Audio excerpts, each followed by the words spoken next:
سوال ہے کس نبی علیہ السلام کو کوڑ اور بیماری کو سخت آزمائش سے گزارا گیا؟ جواب ہے حضرت ایوب علیہ السلام کو۔ سوال ہے کون سی خاتون ہے جس کا ذکر قرآن پاک میں نام لے کر آیا ہے؟ جواب ہے حضرت مریم علیہ السلام کا۔ سوال ہے کس صحابی رضی اللہ تعالیٰ عنہ کی آواز کو نبی صلی اللہ علیہ وآلہ وسلم نے جنت میں سنا؟ جواب ہے حضرت بلال رضی اللہ تعالیٰ عنہ۔ سوال ہے کس صحابی رضی اللہ تعالیٰ عنہ کو نبی کریم صلی اللہ علیہ وآلہ وسلم نے میرے رازدار کہا تھا؟ جواب ہے حضرت حذیفہ بن یمان رضی اللہ تعالیٰ عنہ کو۔ سوال ہے کس نبی علیہ السلام نے اللہ تعالیٰ سے درخواست کی کہ وہ اسے اپنا دیدار کرائیں اور پہاڑ ریزہ ریزہ ہو گیا؟ جواب ہے حضرت موسیٰ علیہ السلام نے۔ اگلا سوال ہے کس نبی علیہ السلام نے پرندوں کو زندہ ہوتے ہوئے اپنی آنکھوں سے دیکھا؟ جواب ہے حضرت ابراہیم علیہ السلام نے۔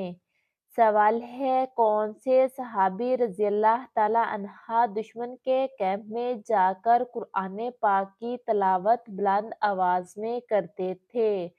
جواب ہے حضرت عبداللہ بن مسعود رضی اللہ تعالیٰ عنہ۔ سوال ہے کہ صحابی رضی اللہ تعالیٰ عنہ کے گھرانے کو 3 دن مسلسل فاقہ کرنا پڑا اور ان کے بارے میں آیت نازل ہوئی؟ جواب ہے حضرت علی رضی اللہ تعالیٰ عنہ اور حضرت فاطمہ رضی اللہ تعالیٰ عنہ کا گھرانہ۔ سوال ہے کس نبی علیہ السلام کی دعا سے مردہ زندہ ہو جاتے تھے؟ جواب ہے حضرت عیسیٰ علیہ السلام۔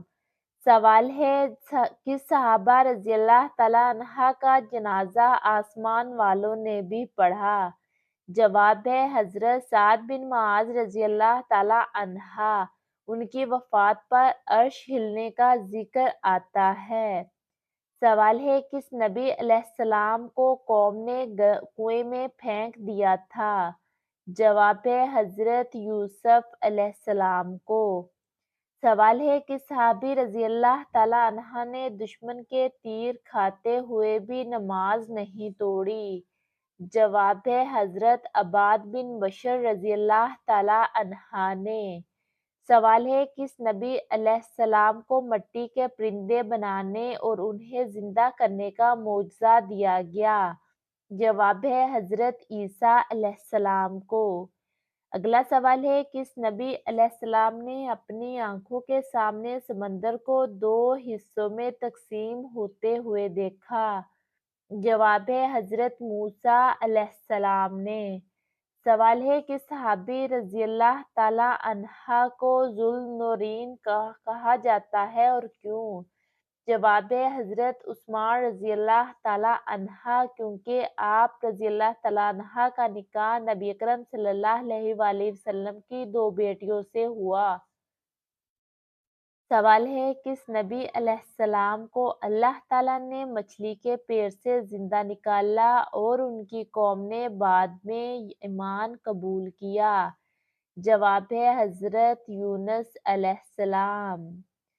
سوال ہے کس صحابی رضی اللہ تعالیٰ عنہ نے ہجرت کے وقت اپنا گھر خالی چھوڑا اور نبی اکرم صلی اللہ علیہ وآلہ وسلم کے بستر پر سو گئے؟ جواب ہے حضرت علی رضی اللہ تعالیٰ عنہ۔ سوال ہے کہ صحابی رضی اللہ تعالیٰ عنہ نے پہلی بار کھل کر اذان دی اور سخت تکالیف برداشت کی؟ جواب ہے حضرت بلال حبشی رضی اللہ تعالیٰ عنہ۔ سوال ہے کس نبی علیہ السلام نے اللہ تعالیٰ سے عرض کی کہ میرا سینہ کھول دے تاکہ میں حق بات آسانی سے کہہ سکوں؟ جواب ہے حضرت موسیٰ علیہ السلام۔ سوال ہے کہ صحابی رضی اللہ تعالیٰ عنہ نے دشمن کے سامنے قرآن پاک کی تلاوت کی اور مار کھائی مگر تلاوت نہ رکی؟ جواب ہے حضرت عبداللہ بن مسعود رضی اللہ تعالیٰ عنہ۔ سوال ہے کہ نبی علیہ السلام نے تخت بلقیس کو پلک جھپکتے سے پہلے اپنے پاس منگوا لیا۔ جواب ہے حضرت سلیمان علیہ السلام کے دربار میں موجود ایک اللہ والے شخص۔ سوال ہے کون سا ورد 10 بار کرنے سے سکون کی نیند آتی ہے؟ جواب ہے سبحان اللہ، الحمدللہ اور اللہ اکبر۔ سوال ہے کس صحابی رضی اللہ تعالیٰ عنہ کے گھر مہمان آیا تو گھر والوں نے خود بھوکے رہ کر مہمان کو کھانا کھلایا؟ جواب ہے ایک انصاری صحابی رضی اللہ تعالیٰ عنہ۔ سوال ہے کس نبی علیہ السلام نے قوم کے مذاق اور پتھراؤ کے باوجود دعا میں بد دعا نہیں دی؟ جواب ہے حضرت محمد صلی اللہ علیہ وآلہ وسلم۔ سوال ہے کہ صحابی رضی اللہ تعالیٰ عنہ کو نبی اکرم صلی اللہ علیہ وآلہ وسلم نے جنگ میدان میں اتنی اہمیت دی کہ ان کی موت پر عرش ہل گیا؟ جواب ہے حضرت سعد بن معاذ رضی اللہ تعالیٰ عنہ۔ سوال ہے فرشتے انسان کے پاس کب آتے ہیں؟ جواب ہے فرشتے ہر وقت ساتھ رہتے ہیں مگر خاص طور پر نماز، تلاوت قرآن اور دعا کے وقت قریب آتے ہیں۔ سوال ہے کیا ہچکی آنا کسی خطرناک بیماری کی علامت ہو سکتی ہے؟ جواب ہے عام طور پر نہیں، لیکن اگر ہچکی مسلسل رہے تو معدے یا اعصابی مسئلے کی علامت ہو سکتی ہے۔ سوال ہے کیا ہاتھوں پر زیادہ بال ہونا خوش قسمتی ہوتی ہے؟ جواب ہے جن کے ہاتھوں یا بازوؤں پر زیادہ بال ہوتے ہیں وہ محنتی، طاقتور اور خوش قسمت ہوتے ہیں۔